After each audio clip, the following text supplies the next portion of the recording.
Even when you feel low, you can still go. Even when you feel slow, you can still go. Even when there's no hope, you can still go. I never answer to no, man, I still go. Go, go, go, go, go, go, go, go.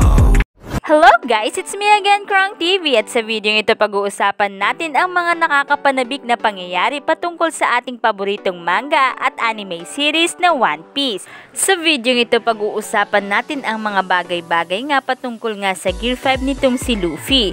Pero para maintindihan natin ang Gear 5, pag-usapan naman natin ang Gear 2, Gear 3, and Gear 4. So habang patagal nga ng patagal ang One Piece series ay patindi rin ng patindi ang mga kaganapang nangyayari dito.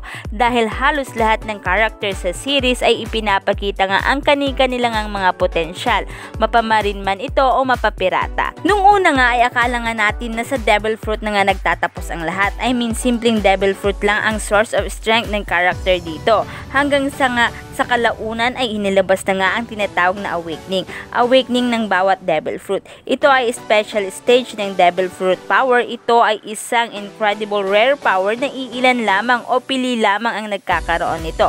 Sinasabing unang ang nakita ang awakening na ito ay noong Impel Down arc, kung saan ang Jailer Beast ay nagpakita nga ng kapangyarihan ng Zone, kung saan ang Zone powers na ito ay awakened na. Ito ay based na rin sa explanation nga ni Crocodile na isa ngang Shichibukai.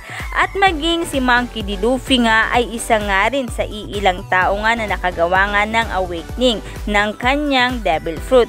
Ito ay nangyari sa Wano Country matapos nga ang kanyang apparent death at ang pangatlong pagkatalo nga niya laban kay Kaido. Dahil sa awakening na ito ni Luffy, siya ay nagkaroon ng immeasurable awesome power na isa nga rin sa kinakatakutan nga ng world government. So ito na nga, na-activate nga ni Luffy ang kanyang Gear 2, kung saan ay una nga natin itong nakita sa Ines Lobby. Dahil dito, naging mabilis ang blood flow ni Luffy at salamat nga sa kanyang rubber nature ng kanyang blood vessel at organs, ang kanyang katawan ay kaya na ngang tagalan ang pressure. Dahil dito, mas maraming oxygen and nutrients nga ang napapump throughout his body. Ibig sabihin, ang Gear 2 ni Luffy ay nagbibigay sa kanya ng physical capabilities. Dahil dito, madali nga nitong nasosurpass ang movement speed of Zoro user at smash through the defensive power of Tekai. Ang sumunod ay ang kanyang Gear 3, kung saan nakita rin naman natin ito sa Ines Lobby sa pamamagitan nga ng blowing a massive amount ng hangin sa kanyang thumb o yung kanyang hinlalaki na nagagawa ngang i-inflate ni Luffy ang kanyang bones sa kanyang particular parts of body. Dahil dito ay lumaki ang kanyang inflate body parts capable of inflicting damage sa massive scale, kung saan ay nagagawa nga niyang madamage ang steel doors at mga large buildings. Bukod pa nga dyan, ang kanyang Gear 3 power ay nagiging magnified pag ginagamitan ito ng Bososhoku Haki at ng Hoshoku Haki. Initially, ang Gear 3 ay nagagawa nga ding lumiit ni Luffy into size of a child matapos nga niya itong gamitin. Ang susunod naman ay ang kanyang Gear 4, kung saan na-create ito sa 2-year training ni Luffy sa Rusukaina at una nga itong nakita sa Dressrosa. By blowing his arm, nagagawa nga ni Luffy na ma-inflate ang muscle ng kanyang buong katawan at binabalutan nga ito ng haki, taking one of 3 forms. Ang unang form nga ay ang Boundman, make his composition into a rubber ball. Ang ikalawa naman ay ang Tankman. Ito ay nag-i-increase at mas lumalaki ang kanyang defensive abilities. Ang ikatlo naman ay ang Snakeman. Ito naman ay slimmer at nakafocus nga ito sa offense, lacking the defensive capabilities ng 2 other forms. So yan nga ang Gear 2, Gear 3, and Gear 4. At matapos nga yan, ang kanya namang nagawa ang Gear 5 na na-create nga ito during the climax ng raid on Onigashima bilang result nga ng awakening ni Luffy sa kanyang Devil Fruit for the first time since Void Century. Pero ano nga ba ang power at abilities nga ng Gear 5 na ito ni Luffy? Ang sasabihin ko nga sa inyo ay based nga sa inilabas nga na chapter patungkol nga sa Gear 5. Ang Gear 5 ay ang sinasabing final awakening ng Devil Fruit nitong si Luffy na tinatawag nga na Nika Nika Nomi, kung saan saan ang Nika Nika Nomi na ito ay inakala nga ng world government bilang Gomu Gomu Nomi. Noong si Luffy ay natalo nga ni Kaido sa nakaraang chapter, dito ay nag-umpisa na nga ang katawan ni Luffy ay makonvert into melting rubber with the awakening of his devil fruit. Ang Gear 5 ni Luffy ay ang accumulation ng lahat ng previous gear mechanics along with supernatural abilities upang ma-transform into Sun God. Ang Gear 5 utilizes the breathing na mula nga sa Gear 2. Kung sa Gear 2, rapid blood pump, sa Gear 5 naman, dito na master na nga ni Luffy ang breathing in a rhythm. Kaya naman dahil dito ay kayang-kaya na nga niyang kontrolin ang kung gaano nga ba karaming blood flow in which part of his body.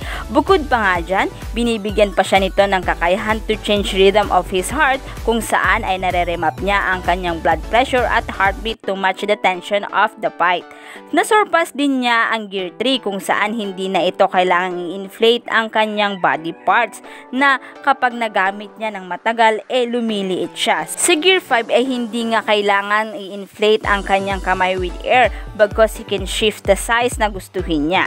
Sa Gear 5 ay nasurpass din niya ang Gear 4 kung saan ang Conqueror's Haki ay on the top of Armament Haki layering.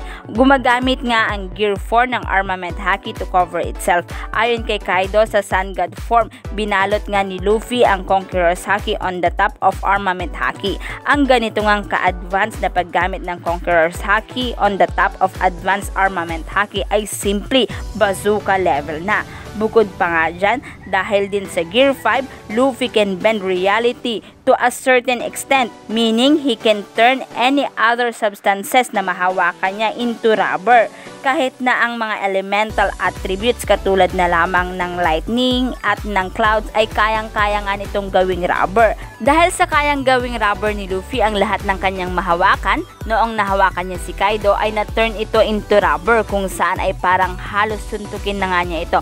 Ngunit it's actually ang face ni Kaido turning into rubber at stretching upan na kung saan ang Advanced Armament Haki covered ang kamao nga or yung suntok nga nitong si Luffy ay pinipenetrate. Kung mapapansin din sa Gear 5 ni Luffy ay patuloy nga ang kanyang pagtawa. Tawa nga siya ng tawa at ito nga ay remark na si Joy Boy ay bumalik na. Makikita rin na ang kanyang buhok ay parang apoy. Bukod pa nga dyan, mapapansin na si Luffy ay nagbago din ang kanyang facial features. Ang kanyang eyebrows ay excessively curly tulad ng kay Sanji. So yan nga ang mga bagay-bagay patungkol nga sa Gear 5 ni Luffy. Since confirmed na nga na ang Devil Fruit ni Luffy ay Nika Nika Nomi, we can speculate on its abilities in greater detail. Dahil nga sa ang Nika Nika Nomi ay reference to Sun God. Dahil dito si Luffy will now gain extensive control over his power of a rubber. So yan nga ang incredible power nga ng Gear 5 na maski ang world government ay kinakatakutan ito. Pero sa tingin nyo guys, meron pa kayang idadagdag na kapangyarihan dito? I-comment nyo lang ang inyong kasagutan sa ating comment box at dito na nga nagtatapos ang video ito. Any comment and suggestion, just comment down below. Thank you!